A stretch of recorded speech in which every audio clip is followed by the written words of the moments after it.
So, ano po ba ang plataforma ng Maisog sakaling tayo ay pala rin na maging parte ng gobyerno? Bilang tunay at maisog na oposisyon, aking dadalhin yung ating war on sa gobyerno. Aking ipapanukala ang pagbabalik at maibalik ang sa kasong plan.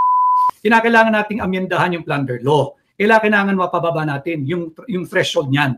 From 50 million, bababa po natin ng 5 million pesos or maybe even lower yung threshold ng plan. Dahil sabi ko nga, walang reason eh.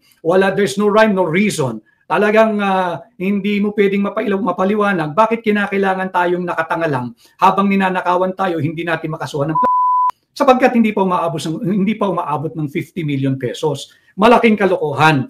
Bakit yung mga nakapwesto, yung mga mambabatas, yung taong gobyerno na ang tawag honorable or your honor?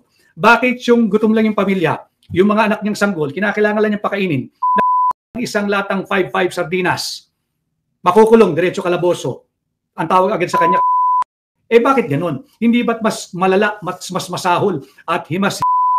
Hindi lang pera ang mamamayang Pilipino, hindi lang isa, kundi yung buong populasyon, 115 million Filipinos at ang pinakamasaklap, ang ninanakaw ninyo ay yung mabigyan ng magandang kinabukasan ang kabataang Pilipino. Pruweba, binawasan nyo nga ng 12 billion pesos yung budget ng DepEd. Ito ay sa kabila na tayo'y kulelat na sa math, sa reading, sa science, sa spelling. Saan nyo linagay yung pera ng 12 billion ng DepEd? Dinagdag nyo dyan sa Senado at sa House of Representatives 50 billion. Paghahati-hatian po nila yung 50 billion para dyan sa ayuda. Yung ayudang yan, corruption lang ho yan. That's a legitimate, legal way or legalized vote buying. Attorney Vic, ngayon, I believe may mga isinusulong na naman na bagong impeachment laban kay Inday Sara. And sa January 13, Monday, sa Pilipinas, ay magkakaroon nga ng peaceful rally dito sa Quirino Grandstand ang ating mga kapatid na INC. So mayroon akong naulinigan, I hope hindi totoo, na pilit ginagapang ng Marcos administration, particularly si Liza, kung saan ay gusto niyang parang i-bribe ang INC para maging part ng program si Bongbong Marcos. Hindi pa naman kumpirmado to. Just in case na mangyari ito, ano ang sa tingin mo magiging impact nito sa taong bayan at sa iyo?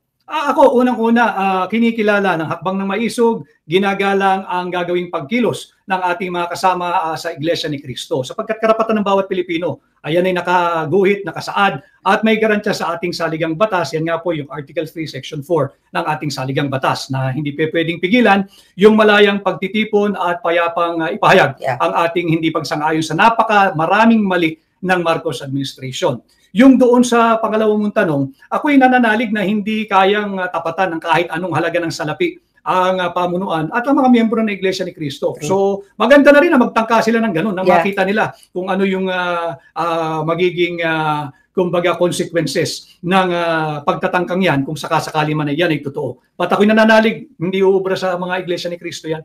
Ito'y panawagan nila at while they are calling for peace, ako'y naniniwala na dapat yung kapayapaan tuloy-tuloy yan, kagaya ng Hakbang na Maisog, yung ating core advocacy na transparency, accountability, peace and security na by the way ay mag-iisang taon na po simula nung inilunsad ni Pangulong Duterte yung Hakbang na Maisog on January 28. So I am not sure kung merong isang gathering muli ang Hakbang ng Maisog just to celebrate and commemorate yung ating one-year advocacy calling for transparency, accountability, peace and security. But ulitin ko, ang Hakbang ng Maisog ay kaisa ng Iglesia ni Cristo at ng mga iba pang nananawagan ng kapayapaan. Ayaw natin ng gulo, ayaw natin ng pero kinakailangan managot at may pananagutan at may transparency ang mga namumuno sa pamahalaan. Hindi pwedeng panay kapayapaan lang pero patuloy tayong ng mga korap sa gobyerno. Yeah, just in case po, swertehin ng taong bayan, magkaroon ng transition. Let's say, January, ngayong buwan or the next month. Paano natin, when I say transition, mawala na itong bangag administration, paano ba natin mapapanagot itong mga itong mga nag-commit ng paano natin sila panagutin agad-agad? Yung mabilisan ba kung magkaroon tayo ng bagong leadership?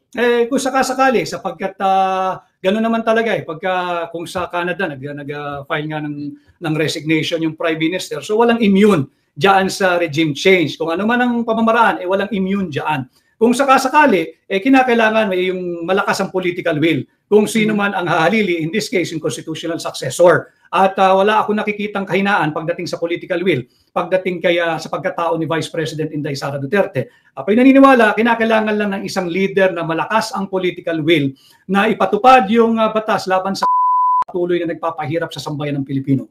Attorney Vic, kayo ba ay nag-meet na ni Inday Sara personally? Nag-meet kami during the campaign, of course, at nung kami ay nasa gabinete pareho. But after I exited, hindi kami nakakapagkita at nakapag-usap ang personal ni Vice President Inday Sara Duterte. Bagamat sinusundan ko at sinusubaybayan yung mga panggigipit din na ginagawa sa kanya. So sa nangyayari ngayon na sobrang taas ng presyo ng mga bilihin, ang mga tao, hindi lang po sa yung ordinaryo na mga Pilipino, even yung mga negosyante, middle class, nagrereklamo talaga sila na mataas ang presyo ng mga bilihin. So gaano ba kataas at gaano ba kahirap ang buhay sa Pilipinas? Ay, mahirap ang buhay sa Pilipinas, lalo na ng mga daily wage earner. Alam ho ninyo, merong binibida yung gobyerno yung sulit rice, yun daw po yung mura at para doon sa mga marginalized at saka yung unserved and underserved at yung mahihirap na miyembro ng ating lipunan. Mga kababayan, yung 36 pesos per kilo nung sulit rice, ang itsura po nun yung talagang 100% broken. Yung pag sinaing mo, kahit gusto mong mabuo yung kanin, hindi po mabubuo yun, tubig na po yun, lugaw na po yun. Yun yung binibida nilang affordable rice. Kaya nga sabi ko, yung party sa Malacanang, bakit naman kaya hindi nyo subukan? Isang buwan lang, kayong kumain araw-araw ng sulit rice ninyo, yung parang lugaw, yung parang tubig na lasang bigas na lamang, at hayaan nyo yung masasarap na kinakain nyo, ibigay ninyo sa mahihirap for a change, so that you will understand kung ano yung buhay ng mahirap at kung ano yung nararamdaman at dinaranas nito araw-araw. Mahirap ang buhay sa Pilipinas dahil patuloy na tumataas ang kamatis is around 310 to 340 pesos per kilo. Ang presyo ng tubig ay tumaas. Ang Maynilad ay nagtaas ng 7.32 per cubic meter. Ganun din ang Manila Water na 5.90 something. At next week, itong darating na linggo, ay tataas uli ang presyo ng petrolyo na nagtaas lamang. Yan ang sumalubong sa atin ng bagong taon eh. So after 1 week, tataas uli ang presyo. So dito mo makikita lahat tumataas and yet zero budget ang binibigay ng gobyerno sa PhilHealth. Para lang alam mo, Marlica, kukumpara mo ang Pilipinas dito sa Amerika. Para lang din ang alam ng mga nasa gobyerno at ating mga kababayan, kinakailangan malaman ninyo that higit na maraming Pilipino, baka mayorya ng Pilipino, is just one hospital bill away from poverty. One hospital bill away from poverty. Ganyan kahirap ang Pilipino. Tapos zero budget pa ang binigay ninyo sa PhilHealth. Maya naman kayo.